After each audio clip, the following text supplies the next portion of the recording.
Assalamualaikum warahmatullahi wabarakatuh. Perkenalkan, nama saya Raisa Fahima Gunawan dari kelas 10-4 nomor absen 18. Di sini saya akan memberikan resensi sebuah buku yang berjudul Jalan Tak Ada Ujung karya Mokhtar Lubis. Buku ini tebalnya sekitar 168 halaman yang terbit pertama kali pada tahun 1952. Buku ini menceritakan tentang seorang guru sekolah dasar yang bernama Isa atau biasa dipanggil Guru Isa. Jadi novel ini berlatarkan masa perang kemerdekaan Indonesia. Yang di buku halaman pertama tuh diceritakan Guru Isa itu sedang mau mengajar ke sekolahnya. Namun di tengah perjalanan, ia melihat istrinya lagi membeli beras. Dia berpikir istrinya pasti akan mengutang lagi. Lalu setelah itu, gak lama dari itu dia memutuskan jalan lagi. Namun di tengah perjalanan, dia bertemu Serdadu Nisa pada masa perang kemerdekaan Indonesia itu mereka sering menembak orang dan membunuhnya. Saat itu Guru Isa refleks untuk bersembunyi di balik rumah salah satu terdekatnya dia. Rumah yang dia hinggapi itu dia adalah dari etnis Tiongkok. Pada saat itu mereka dibunuh di depan Guru Isa. Sehingga setelah melihat secara langsung bagaimana orang itu dibunuh, Guru Isa sering bermimpi buruk dan takut untuk melakukan hal-hal lain. Lalu saat Guru Isa masih dilanda ketakutan ini, ada satu orang pemuda yang bernama Hazil. Dia menemui Guru Isa dengan hobinya yang ternyata sama dengan Guru Isa, yaitu menggesek biola, dan mereka sejak saat itu mulai dekat. Hazil ini datang ke rumah Guru Isa, dan Guru Isa ini diajak oleh Hazil untuk bergabung pada suatu kelompok gerakan perjuangan pada masa kemerdekaan Indonesia itu. Namun karena ketidakberanian Guru Isa ini, dia akhirnya menolak ajakan Hazil. Namun beberapa saat kemudian dia memutuskan untuk bergabung karena dia tidak bisa menolak untuk bergabung. Jadi di lain sisinya, setelah dia bergabung ke kelompok itu, dia dipilih menjadi pimpinan gerakan tersebut. Jadi gerakan tersebut dipimpin oleh Guru Isa. Jadi sejak saat itu Guru Isa ini berpikir ibarat jalan, jadi apapun yang ia kerjakan dan putuskan adalah jalan yang tak ada ujung. Guru Isa ini menaruh kekaguman pada Hazil ketika pemuda itu menggesek biola pinjaman dari dia. Ada karakter baru yang dilihat ya. Jadi dia bukan hanya kayak sebagai pemberontak, namun sebagai pemuda yang memberikan kesan positif kepada Guru Isa ini. Nah, namun sayangnya kekaguman itu hanya bertahan sementara. Pada saat itu Guru Isa lagi terbaring sakit di rumah sakit, dan Hazil itu datang. Hazil itu ternyata pernah bertukar pandang sama istrinya Guru Isa yang bernama Fatimah itu. Mereka tuh saling menaruh perasaan di belakang Guru Isa. Jadi mereka pernah melakukan zina di dapur, sampai puncaknya itu benar-benar mereka ngelakuin hubungan selayaknya suami istri di kamarnya Guru Isa pada saat Guru Isa ini lagi mengajar. Lalu kebohongan demi kebohongan lain mulai terbangun gitu untuk menutupi hal-hal yang mereka lakukan. Nah, lalu suatu hari Hazil ini sama temannya berhasil nyeludupin senjata atau granat untuk nyerang Serdadu Nisa. mereka membuat rencana untuk melakukan itu. Namun ternyata setelah itu cuma 2 serdadu yang meninggal, yang mati, yang tewas. Jadi akhirnya mereka dikejar oleh serdadu Nisa yang lain. Pada saat itu Hazil ini berhasil tertangkap sama serdadu Nisa dan dia dimasukin ke penjara. Dia disiksa, disuruh untuk mengaku. Namun dia tidak mengaku. Namun beberapa saat kemudian setelah dia tidak sanggup untuk disiksa, dia akhirnya bilang dia bukan sendiri doang, dia punya komplotan.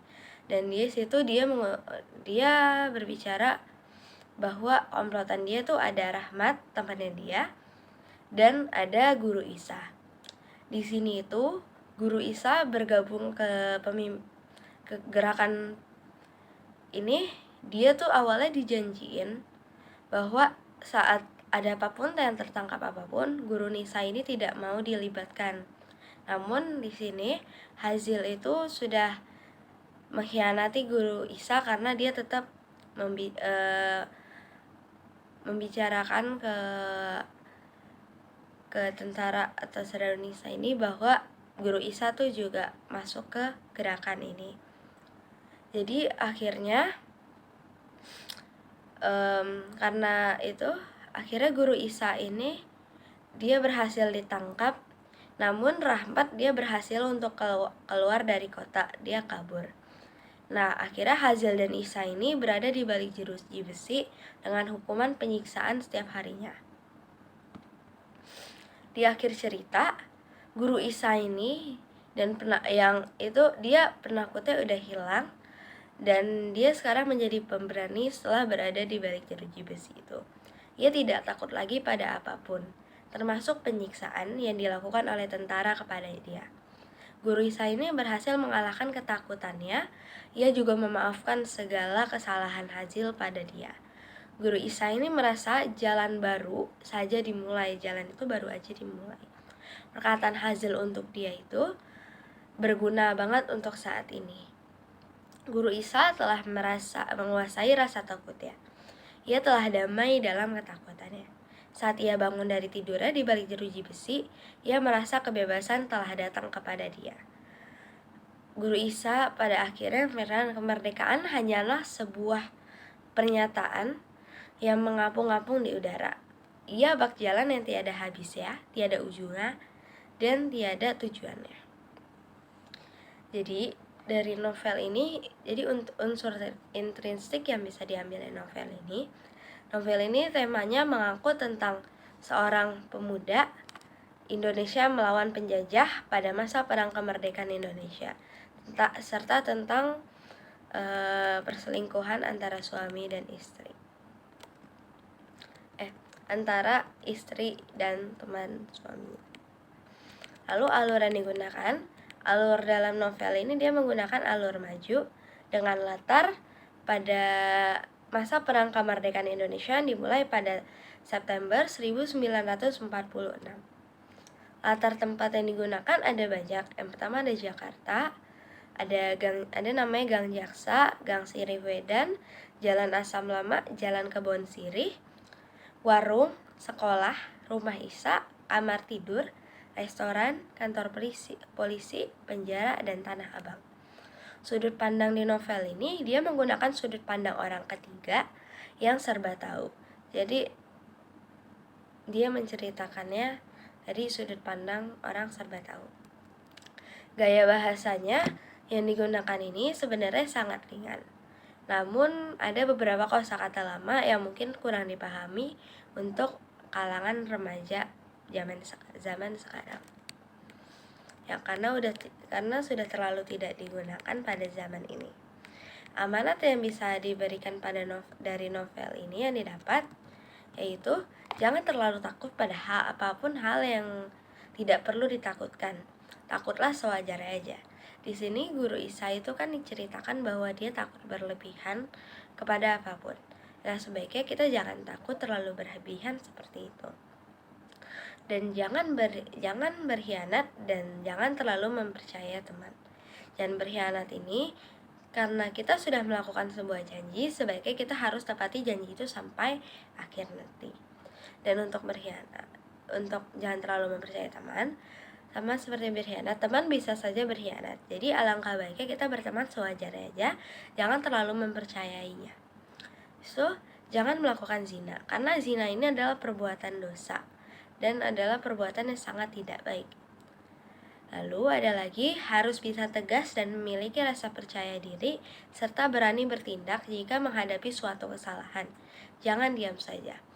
Jadi karena mereka melakukan kesalahan, itu tuh benar harus tegas, kita harus percaya diri dan kita harus menghadapi kesalahan itu karena kita yang membuatnya. Jadi setiap itu pasti ada hukumannya, dan kalau kita sudah melakukannya maka kita harus menerimanya. Lalu berusahalah menjadi pribadi yang baik meskipun banyak masalah yang tak ada ujungnya. Jadi jadilah pribadi baik, jangan menjadi orang yang jahat. Karena walaupun banyak masalah pasti itu selalu ada ujungnya. Tetap berjuang dalam kehidupan. Dan untuk ekstrinsik dari novel ini, yang pertama ada pada nilai sosialnya. Jadi sikap sosial yang buruk ini pada hasil yang berkhianat dan bersikup dengan guru Isa dan Fatimiyah ini adalah sikap sosial yang sangat buruk. Lalu ada nilai moral. Di sini Hazil tidak berkhianat kepada temannya, yaitu guru Isa.